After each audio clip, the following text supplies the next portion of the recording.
যাদের বাজেট 70 লাখ টাকার নিচে, আবার যারা চাচ্ছেন যে অরিজিনাল একটা শেপের গাড়ি কিনবেন এবং যা আছে জাপান থেকে যেভাবে আসে বিল্ড বলতে গেলে স্টক অবস্থা আছে, ওই রকম একটা গাড়ি নিয়ে আসি।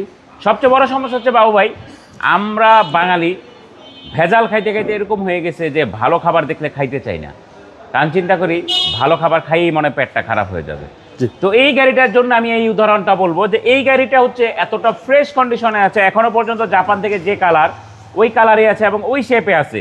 আমার কাছে আরও প্রাডো আছে, আমি আপনাকে বলবো এইটার প্রাডোর যে হাইট আছে এবং এটার যে শেপটা আছে দেখলেই মনে হচ্ছে যে একটা জিপ সামনে দিয়ে যাচ্ছে ওরকম।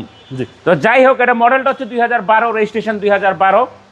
এটা ভিতরটা আমি দেখাই। একটা প্রাডো মানে সর্বপ্রথমেই আমরা বলি যে ভিতরে ইন্টেরিয়রটা কি বেজ ইন্টেরিয়র আছে কিনা। এটাতে বেজ ইন্টেরিয়র আছে এবং প্রত্যেকটা জিনিস এটার অরিজিনাল আছে।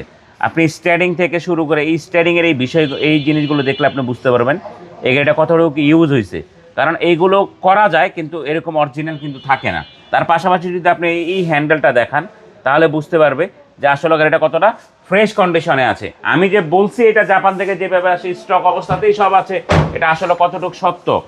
তার পাশাপাশি আমি বলবো এই সিটের এই ফ্যাব্রিক্সটা দেখালে আপনি বলতে পারবেন যে গাড়িটা আসলে কতটা ফ্রেশ কন্ডিশনে আছে। তার পাশাপাশি আমি বলবো ভাইয়া, এই রাবারগুলো যদি আপনি দেখেন, একটা গাড়ির এই রাবারগুলো কিন্তু বসে যায়। এই মডেলের গাড়িগুলো আর কিছু বুঝিয়ে না বুঝিয়ে আমরা বদনাম করতে পারি, আরে অটোনেশনের গাড়ি তো দাম বেশি। ভাই কেন বেশি সেই জিনিসগুলো একটু যাচাই করেন না।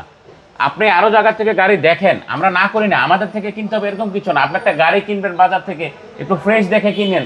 একটু আমি মনে করি যে একটা গাড়ি কেনার সময় আপনার টাকায় ঠকেন, মালে না ঠকেন।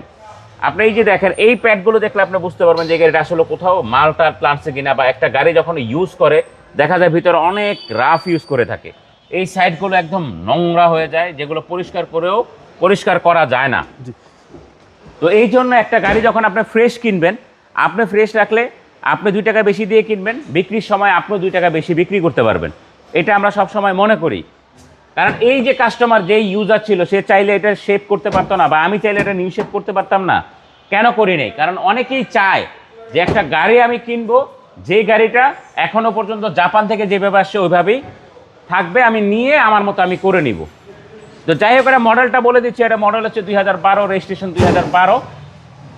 আমরা জানি প্রাডো সিসি 2700, তারপরেও বলে দিচ্ছি এটা 2700 সিসি তেলে চালিত ফুললি লোডেড একটা গাড়ি।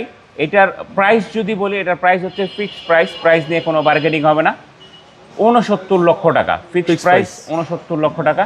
আসলে চেষ্টা করবো একটা সম্মান করার জন্য, এর চেয়ে বেশি কিছু না। আপনার শোরুমের অ্যাড্রেস? আমার শোরুমের অ্যাড্রেস হচ্ছে Baridhara J block, south point স্কুলের মাঠ, রোড নাম্বার 18, শেড নাম্বার 2। আসসালামু আলাইকুম। ওয়ালাইকুম আসসালাম।